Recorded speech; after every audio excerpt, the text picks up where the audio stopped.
आज या ठिकाणी पवित्र अशा आपली ग्रामदैवता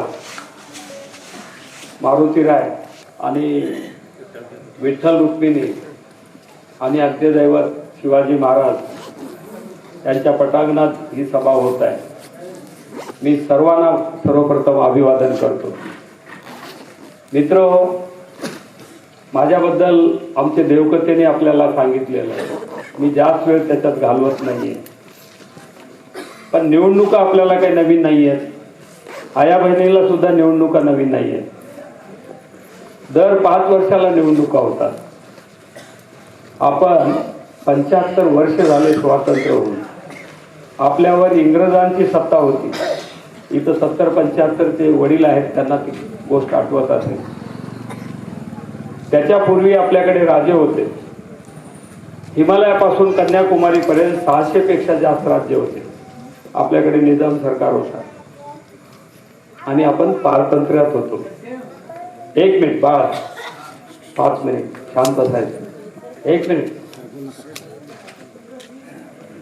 राजा हे त्याच्या आईच्या वडिलांच्या कुटुंबातून, तिथून कुशीतून मोठा व्हायचा आणि पिढ्यानपिढी ह्या गादीवर त्या गादीवर तो चालू राहायचा। आणि सगळेच काही आपल्याला आपली काळजी घेणारे छत्रपती शिवाजी महाराजांसारखे स्वतःचं हिंदवी स्वराज्य निर्माण करून राज्य चालवणारे राज्य नव्हते, किंवा आदरणीय बसवराज महाराजांसारखे राज्य नव्हते। राजमाता अहिल्यादेवी सारख्या राजमाताही नव्हत्या आणि आपली पिळवणूक होत होती। आणि आपल्या देशामध्ये सुरुवातीला डच आले, फ्रान्सचे लोक आले, इंग्रजांचे लोक आले। सुरुवातीला ते व्यापारी म्हणून आले आणि हे राज्यकर्त्यांना मोहरा, माणिक, सोनं, हिरे, जवाहर, हे पुढे काहीतरी चांगला होईल त्याच्यातून नेता आणि त्याच्यातून हे राज्यशाही प्रणाली चालवण्याची पद्धत अवलंबली। आणि ज्याला आपण निवडून देतो तो कायमस्वरूपी त्या गादीवर बसू नये म्हणून दर 5 वर्षाला परत निवडणुका ठेवलेल्या होत्या। आणि तुमच्या समोर जे पर्याय येतील, मग ते ग्रामपंचायत असो, पंचायत समिती असो, जिल्हा परिषद असो, राज्य महाराष्ट्र असो किंवा देश पातळीसाठी, जिथं जिथं ज्याला निवडायचे आहे ते अधिकार तुमच्याकडे दिले आणि प्रत्येकाच्या मताने त्या नेत्याची निवड होण्याची प्रथा आपण अंमलात आणली। पण गेल्या 75 वर्षामध्ये ज्या लोकांना तुम्ही निवडलं त्यांनी खरंच तुमचं भलं केलं का हो? तुमच्या समाजाला ज्या प्रमाणात पुढे आणायला पाहिजे होतं त्यांनी आणलं का? आया बहिणी तर, माझी आई तर शिकलेली नाही, माझे वडील 4थी शिकलेले, शेतकरी, वारकऱ्यांचं घर आमचं। फार दयनीय परिस्थितीतून आम्ही घडलो। माझ्या आईवडिलांची ती प्रकष्टा होती की मला शिकवण्याची, आणि त्यांनी मला शिकवलं आणि मी या ठिकाणी उभा आहे। मी राज्यामध्ये खूप वेगवेगळ्या पदावर काम केलं। तुमच्या गावचा गिरीश दापकेकर आहे, पद्माकर केंद्रे आहे, किंवा तुमचे दापकेकर सर आहेत डॉक्टर, त्यांना सुद्धा तिकीट नाही दिलं। मला वाटलं आम्ही दोघं तर राहून चांगले लोक। हे फार भयानक लोक आहेत आणि आपल्याला अजून 75 वर्षात त्यांची मानसिकता समजत नाही। हे राजे गेले नाही, हे दुसरे राजे आले, आपल्याला गुलाम समजतात, गुलाम। पिढ्यानपिढी त्यांच्याच घरचे लोक निवडून येतात आणि आपण बी वेड्यासारखं निवडून देतो। आपण इथला बसलेला कोणीही किती उच्च असेल, शिकलेला असेल, स्वतःच्या आत्म्याला कायलत करून मतदान करत नाही। माझ्या जातीचा आहे का, माझ्या जवळचा आहे का, मग काहीतरी असं देतो का किंवा असं देतो का? किती दुर्दैव आहे हो। हे कोणाच्या आयुष्याच्या शेवटीला जाणारी बाब आहे का? आणि तुमचं मतदान हे तुमचं इमान आहे, तुमचा तो एक प्रकारचा निर्णय आहे। जी गोष्ट करायला पाहिजे ती गोष्ट नाही केली तर विचित्र काही घडते। घरात आजी आहे, आजोबा आहे, आजी आजोबाच्या नाताने नाही राहिल्या, पुरुष किंवा महिला घराच्या वडिलांच्या पद्धतीनं नाही राहिले, मुलं हे मुलाप्रमाणे नाही राहिले, तर ते घरपण राहील का हो? तसंच आपला देश आहे। मी शिक्षक आहे, मी शाळेत शिकवायला जायचं नाही, शाळा बंद ठेवायचं, कोणीतरी एक रोजीनं पोरगं पाठवायचं, चालेल शाळा? ज्यांनी जे केलं पाहिजे ते सत्य केलं पाहिजे. कंडक्टर आहे, तिकीट फाडलं पाहिजे, लोकांना मध्ये घेतलं पाहिजे, व्यवस्थित पैसे शासनाला भरले पाहिजे. मी मजूर आहे, मी दिवसभर व्यवस्थित काम केलं पाहिजे. मी शेतकरी आहे, शेती केली पाहिजे. मी विद्यार्थी आहे, मी अभ्यास केला पाहिजे. मी घरचे प्रमुख आहे, महिला, मी घराला सांभाळलं पाहिजे. हे ज्याचं त्याचं कर्तव्य आहे. आणि नेमकं या मतदानामध्ये आपली गफलत झालेली आहे. जे कर्तव्य आहे कुणाला विकत घेता येतं का हो? हे गुप्त मतदान आहे. आणि हे राज्यकर्ते जे आपले होऊन गेले, पहिलेचे जे आपले नेते होऊन गेले, त्यांना अपेक्षा होती की तुम्ही निर्भय वातावरणात तुम्हाला ज्याला पाहिजे त्याला निवडून द्या आणि तुम्ही कुणाला निवडून देता कुणाच्या बापाला खान पत्ता लागणार नाही अशी याच्यात तरतूद आहे. तरी पण आपल्याला कोणीतरी सांगतं, फरमान काढतं आणि अख्खं गावचं गाव त्याला मतदान करतं. पण त्यांनी काही आपल्याला दूध दिलं का? मागच्या 5 वर्षात आपले सगळे प्रश्न मिटवले का? आपल्या लेकरांच्या शाळा चांगल्या झाल्या का? आपल्या सगळ्यांच्या हाताला काम मिळालं का? आपली शेती दर्जेदार होण्यासाठी काही तलाव बांधलं का? काही नाही आहे. तुम्ही पंढरपूर किंवा कोल्हापूरला गेला असाल, सांगली, सातारा, कोल्हापूर, कराड, काय प्रगती आहे तिकडे. आपण जातो ऊसतोड कामगार म्हणून, बऱ्याच लोकांना माहिती आहे एका तालुक्यामध्ये तिथं 8 ते 10 शुगर फॅक्टरीज आहेत. आपल्याकडे किती कारखाने आहेत आपल्या तालुक्यात? किती शुगर फॅक्टरी आहे? त्याला कोण जबाबदार आहे? आणि आपण तर मतदान करतो पिढ्यानपिढी. तशा माणसाला सुद्धा तिकीट मिळत नाही.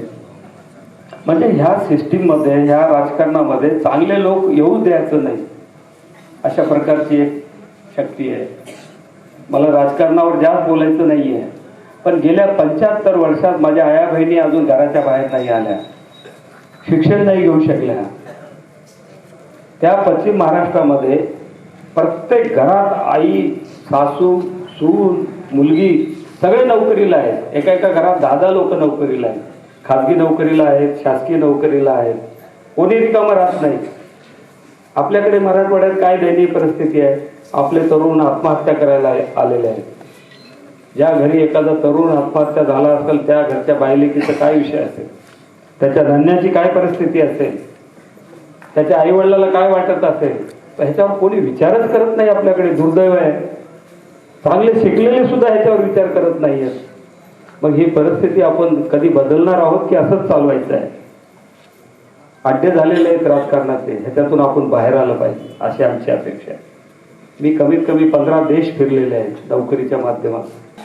आणि ह्याच्यातून जर आपल्याला बाहेर पडायचं असेल ना मित्रो, हे लहान लेकरं आहेत ना, मी 2च गोष्टी सांगतो. शिकलं पाहिजे. माता भगिनीला सांगतो, आपला नातू नात, मुलगा मुलगी याला शिकवलं पाहिजे. आणि वेळ गेल्यापारी पश्चाताप करायची वेळ येते. कोणी असो, कोणत्याही लेवलला असो, ते त्या वेळेत नाही केलं तर आपली बस निघून जाते आणि आयुष्यभर काबाड कष्ट करण्यामध्ये जाते. माझ्यासोबतचे कितीतरी आम्ही लोक आहोत. मी 400 अधिकारी घडवले, कमीत कमी 10,000 लोकांना कामाला लावले, कारण तेवढे अधिकार होते आमच्याकडे. पण एकटा करून हे नाही चालत. पूर्ण समाज बदलला पाहिजे. प्रत्येकाच्या घरात रोज दिवाळी दसरा राहिली पाहिजे. काय वाईट आहे? पण देवाने तुम्हाला तुमच्या घरात देव पण दिलेला असतो या नाण्याच्या माध्यमातून. आपण त्याला दुर्लक्ष करतो, आपण त्याचं समजून घेत नाही आणि आपण काबाड कष्ट करणे, मजुरी करणे, शेती करणे ह्याच्यात वेळ घालतो. आणि त्या लेकराचे कधी 25 वर्ष निघून जातात आणि त्याला काय वळण लागेल नाही लागेल ह्याचं आपल्याला भानच नसतं. तुम्हाला खरं तर ह्याला वाढवलं पाहिजे. सुरुवातीचे बाळाचे किंवा मुलीचे 15 वर्ष महत्वाचे आहेत. ज्ञानेश्वरांनी 16व्या वर्षी ज्ञानेश्वरी लिहिली. कोणत्याही मनुष्याची बुद्धी आईच्या कुबात आणि बाळ झाल्यानंतर पहिल्या 7 आणि 5 वर्षात सगळी बुद्धी पूर्ण होऊन जाते. नंतर त्याच्यात काही बदलच होत नाही, ती महिला असो की पुरुष असो. फक्त त्याला जी संधी मिळेल ते तो काम करू शकतो. त्याच्या बुद्धीत काही वाढ होत नाही. म्हणून लहानपणी लेकराला धाकमध्ये ठेवलं पाहिजे. त्याला चांगलं शिक्षण दिलं पाहिजे. त्याला रोजच्या कामात वापरलं पाहिजे. त्याला आपल्याबद्दल गोडवा निर्माण केलं पाहिजे. मग तो काहीतरी पायावर उभा राहील आणि तुमच्या कुटुंबाला साथ देईल. नाहीतर येणारी परिस्थिती एवढी स्फोटक आहे. आता आमचे काही लेकरं आहेत, इथं बसलेले लहान थोर आहेत, वेगळ्या पद्धतीनं मतदान केले न समजून घेता छोट्या मोठ्या गोष्टीसाठी, तर ते करंटेपणा आहे. मतदान तुम्ही भयमुक्त वातावरणात केलं पाहिजे. तुम्ही बघितलं पाहिजे, लोकांकडून समजून घेतलं पाहिजे आपल्याला कुणाला मतदान करायचं आहे, कोण कोण आहे, किती वर्षापासून आहे, ह्याच्यापूर्वी मी केलं होतो का, मग त्यांनी कधी गावात आलं होतं का, त्यांनी काही आपली बाजू मांडली का, काही केलं का आपल्यासाठी, ह्या सगळ्या गोष्टीचा अभ्यास केला पाहिजे. आणि एक सक्षम लोकशाही व्हायची असेल आणि चांगले लोक या राजकारणात यायचं असेल तर चांगल्या लोकांना निवडून दिलं पाहिजे. आज तुमच्या समोर पर्याय म्हणून बालाजी पाटील खतगावकर येणाऱ्या विधानसभेच्या निवडणुकीत अपक्ष उमेदवार आहे. 2 प्रकारचे मतदान आहे, एक लोकसभेच्या रिक्त पदाची मतदान होत आहे आणि एक विधानसभेची मतदान आहे. विधानसभेच्या मतदानामध्ये 11 उमेदवार आहेत, त्यात 10व्या नंबरला माझं नाव आहे आणि माझी निशाणी सिलाई मशीन शिवण यंत्र आहे. माझी आपल्याला हात जोडून विनंती आहे, त्या मतदान कक्षामध्ये तुमचं कोणी हात धरत नाही, तुम्हाला कोणी प्रेशर करत नाही की ह्याला मतदान करा. बरं, तिथं तुम्ही कुणाला मतदान केलं कुणाच्या बापाला समजत नाही. समजा काही तुमचे संबंध असतील, समजा तुमच्यावर काही उपकार असतील, काही जवळचं असेल, पण तुमच्या मनात करायचं नसेल, समोर आला विचारला तुम्ही म्हणू शकता तुलाच केलं. पण ज्याला मतदान करायचं ते आपल्या सद्विवेक बुद्धीनं केलं पाहिजे, हुशारीनं मतदान केलं पाहिजे, परिवर्तनाचं मतदान केलं पाहिजे. आम्हा लोकांना समजलं नाही पाहिजे की जनता काय निर्णय घेईल. तेव्हा ह्या राजकर्त्यांना भीती वाटेल, अरे इतर लोक विकत घेतात हो आणि आपण विकले जातो ह्या बाजारात, ह्याच्यापेक्षा काय दुर्दैव आहे. हे सांगण्यासाठी बालाजी पाटील खतगावकर इथं आहे. निश्चित बदल झाला पाहिजे. दापकेकर साहेबांना तर तिकीटच मिळालं नाही. किती दुर्दैव आहे. या जिल्ह्यामध्ये त्यांच्या एवढा हुशार, त्यांच्या एवढा अभ्यासू, ह्या गावचं रत्न आणि तिकीट न मिळणे. त्याला मिळालं की लय हुशार आहे तो. काय परिस्थिती आहे माहिती नाही आहे.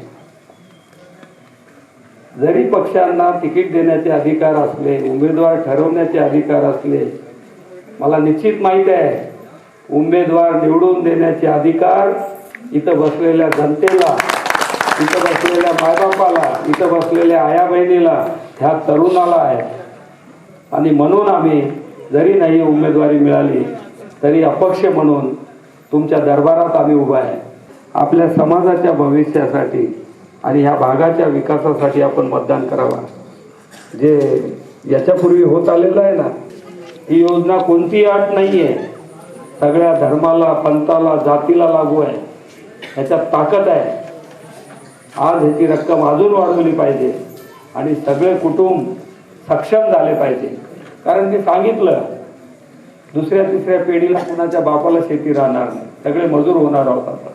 हे शाश्वत सत्य आहे. कुणाला 10 एकर असेल, कुणाला 15 एकर असेल, त्याची बारीक थोडी उशिरा राहील.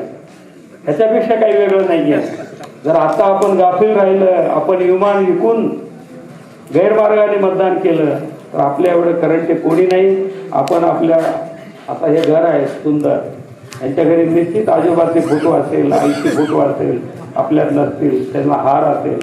हे आपले लहान लेकरं आपला विचार सुद्धा करणार नाहीत, आपण यांचा विचार नाही केला तर दुर्दैव राहील आपला. म्हणून माझे हात जोडून आपल्याला विनंती आहे, येणाऱ्या 20 तारखेला बालाजी पाटील खतगावकर सिलाई मशीन, सिलाई शिवणयंत्र या ठिकाणी भरघोस मताने मतदान करावं आणि 23 तारखेच्या होणाऱ्या विजयात दापका आणि यातील सगळे नागरिक जल्लोष करावेत, एवढी मी अपेक्षा करतो. आम्ही निश्चित आपल्या लेकरासाठी, आया बहिणीसाठी, वरिष्ठांसाठी, या भागाच्या विकासासाठी जिथं जिथं वेळ मिळेल तिथं तिथं आम्ही आपले मुद्दे लावून धरू. जास्तीत जास्त निधी ह्या भागाला आणू आणि जितकं चांगलं करता येईल तेवढं आम्ही करू. असं कुठलंही कृत्य बालाजी पाटील करणार नाही, आयुष्यात केला नाही की माझी मान किंवा तुमची मान शर्मेने खाली पडेल. जे करेल आम्ही ते छाती ठोक करू आणि काहीतरी वेगळं. कारण ह्या गावात मला एकदा नाही खूपदा यायचं आहे, म्हणून इथला निकाल, इथली पेटीतलं मतदान काहीतरी वेगळं असलं पाहिजे. हे गाव माझ्या फार जवळच्या लोकांचं आहे, डॉक्टर दापकेकरांचं आहे, गिरीश दापकेकरांचं आहे, माझ्या जवळचा मित्र डेप्टी सीओ माझ्यासोबत पद्माकर केंद्रेचा आहे, म्हणून माझी या गावात जास्त अपेक्षा आहे. आम्ही आया बहिणीला फार चांगली योजना दिलेली आहे, ज्येष्ठांना योजना दिलेली आहे. अरे फार विचार करून मतदान होईल अशी अपेक्षा करतो. या गावातील बांधवांनी आम्हाला इथं बोलण्याची संधी दिली, आमचा सत्कार केला, वाजंत्री आणि फटाक्याच्या ह्याच्यात आमचं स्वागत केलं. मी आपल्या गावचा खूप खूप ऋणी आहे. मी आपल्या सगळ्यांना दीपावलीच्या भरून भरून शुभेच्छा देतो. तुमचं आयुष्यमान चांगलं राहो, तुमची चांगली समृद्धी राहो, येणारे दिवस आपले सगळे चांगले राहो, कुठलं कुणावर अनिष्ट किंवा संकट येऊ नये अशी मी देवापाशी प्रार्थना करतो आणि माझे 2 शब्द संपवतो. जय हिंद.